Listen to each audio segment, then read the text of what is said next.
After eating those pizza puffs, now my son thinks so highly of me. Now he thinks that I am that baker who can make anything and everything as per his demands. Now it is so good, it feels so good to see that your son looks up to you, and he has so much hopes from you as a baker.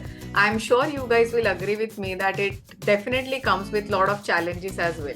Because at this point of time, his demands were, Mama, can you make green-eyed monster using these pastries, and can you make number 6 and 9 because my friend's birthday is falling on 6th and 9th of this particular month. So can you make cinnamon sugar rolls for him but in number 6 and number 9? Now I had no other option but to say yes to him.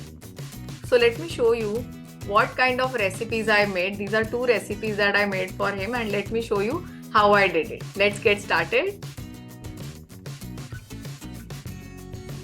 So for the spice, I decided to make a flavorful green veggie chutney, which I made by simply blending together some veggies like capsicum, coriander, mint leaves, and a pinch of salt.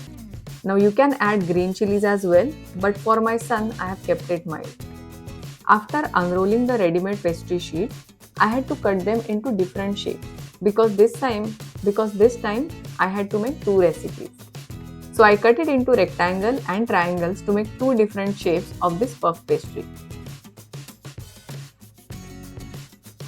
Now let me share few tips related to these ready pastry sheets. First tip is that, remember the puff pastry sheet is frozen.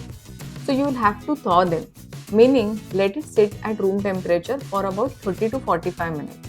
Then only carefully unroll them, otherwise the chances are they will break in between. After unrolling, then I started spreading a generous amount of green veggie chutney on each triangle. Guys, I must tell you, this chutney is really awesome and very tasty.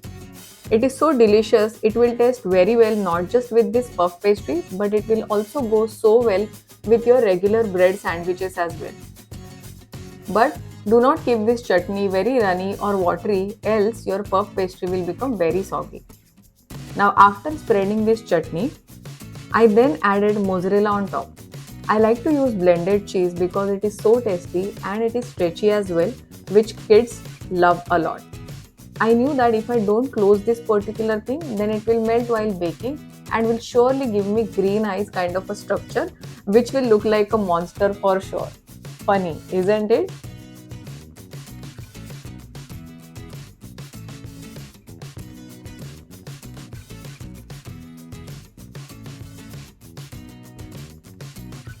Now after making something spicy while my oven was preheating, I started getting cinnamon sugar puff pastries ready.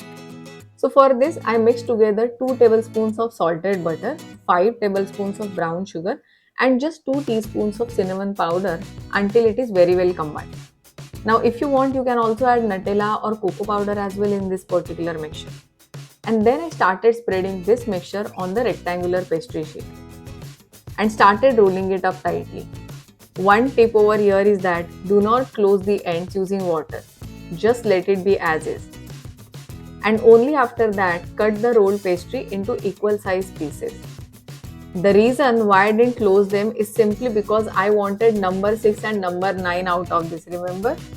And ask me how I'm going to get it? Just like so.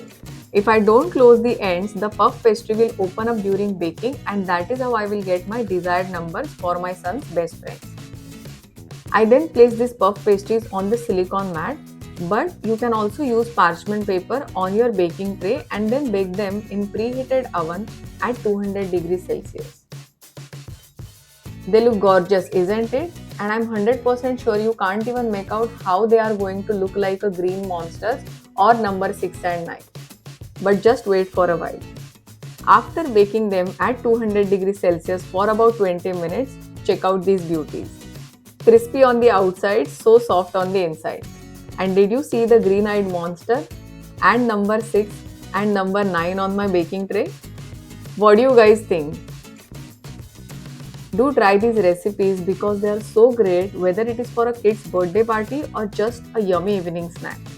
These treats are sure to be a hit with your little one.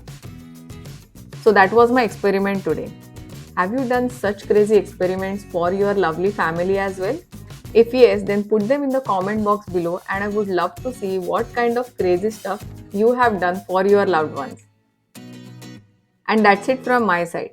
Thanks for tuning in everyone. If you have enjoyed this video and want more kid-friendly puff pastry recipes, do type kid in the comment box.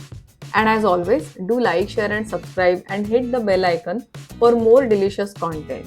Until next time, happy snacking.